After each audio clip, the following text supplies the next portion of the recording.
अयोध्या के राम मंदिर में चढ़ावा चोरी का मामला अब सिर्फ जांच का विषय नहीं रह गया, बल्कि इसका सीधा असर मंदिर के आसपास के कारोबार पर भी साफ दिखाई देने लगा है।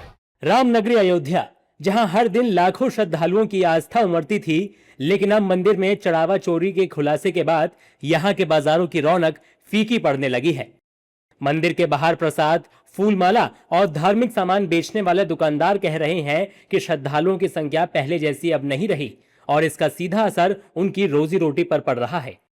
हनुमानगढ़ी के दुकानदार दीपक कुमार चौरसिया बताते हैं कि जहां पहले उनकी दुकान पर हजारों श्रद्धालु प्रसाद खरीदने आते थे, अब गिने चुने लोग ही पहुंच रहे हैं। इससे व्यापार पर काफ़ी असर पड़ा हुआ है। 5 से 6 लाख श्रद्धालु प्रतिदिन अयोध्या हनुमानगढ़ी रामलला सरकार का दर्शन करते थे और इससे मतलब लोगों की जो उनकी भावना थी, उससे वो भावना भी आहत हुई है और श्रद्धालुओं की संख्या समय में काफ़ी गिरावट आ गई है। 50,000 1 लाख पब्लिक डेली आते हैं और इससे मतलब यहाँ के व्यापार और पूंजीपति छोटे उद्यम के लोगों को काफ़ी परेशानियों का सामना करना पड़ रहा है। जो चंपत राय जी का जो इस्तीफा हुआ वो तो फिलहाल दुर्भाग्यपूर्ण है, इसमें उनकी कोई भूमिका नहीं थी। जहाँ तक अनिल कुमार मिश्रा जी का सवाल है, वो ट्रस्ट से काफ़ी लिप्त थे और ट्रस्ट के सदस्य वो बन गए थे, लेकिन ऐसा मतलब उन्होंने गंभीर काम किया है जिससे मतलब चंदा चोरी का प्रकरण सामने आ गया है।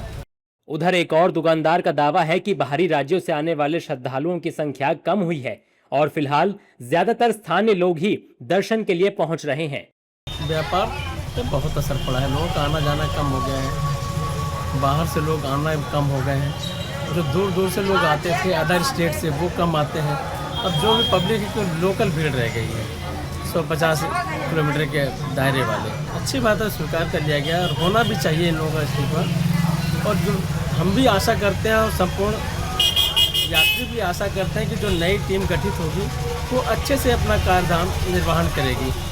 इतना ही नहीं, एक दुकानदार ने बताया कि चढ़ावा चोरी का मामला सामने आने के बाद लोगों के मन में कई तरह के सवाल खड़े हो रहे हैं। व्यापार पे बहुत बड़ा प्रभाव पड़ा, लेकिन अब उसमें क्या किया जा सकता है। प्रभाव तो बहुत बड़ा पड़ गया।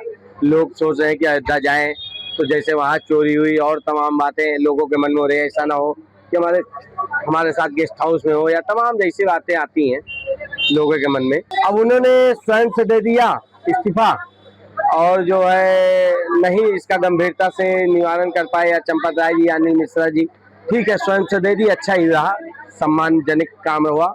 कि नहीं संभाल पाए तो ठीक है, कोई बात नहीं, अच्छा हुआ। उधर इस मामले में एसआईटी लगातार जांच का दायरा बढ़ा रही है। बुधवार को 3 आरोपी लवकुश मिश्रा, अनुकल्प मिश्रा और करुणेश पांडे को 40 घंटे की पुलिस रिमांड पर लाया गया। सूत्रों के मुताबिक पूछताछ के दौरान आरोपियों से श्री राम जन्मभूमि तीर्थ क्षेत्र की पुरानी कथित फर्जी रसीद बुक भी बरामद हुई है, जिसकी जांच की जा रही है। राम मंदिर करोड़ों श्रद्धालुओं की आस्था का केंद्र है, लेकिन चढ़ावा चोरी अब अयोध्या के उन छोटे व्यापारियों को प्रभावित करने लगा है जिनकी आजीविका श्रद्धालुओं की आवाजाही पर टिकी हुई है।